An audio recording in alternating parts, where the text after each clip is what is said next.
brindaban mejores automatizadas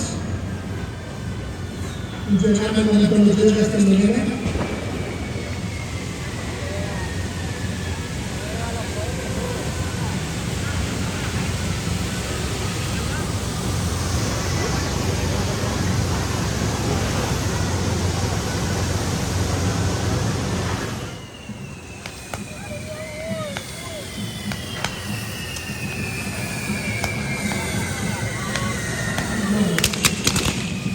La tercera de los proyectos que nos acompaña es la campaña de Limón de Plata, que se presenta con el espectáculo de Cuba, un espectáculo de pop, luz y color con el sector constatable para dar su privilegio con la trasladar a un gran espectáculo de pop y amenazadores sobre la tele, los cuales anirán acompañados de Limón y el estático alrededor de lugares de consumidores.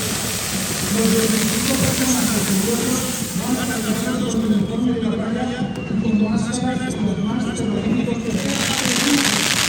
Estos terroríficos, instalaciones informales, declararán una zona de luz, fantasía, sin color y inolvidable. A estos terroristas, sin analizar y señalar, declararán una escena de luz, fantasía y dolor.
Demonios a mantener elementos tradicionales como tenedores, máscaras, ruedas o juego de mano.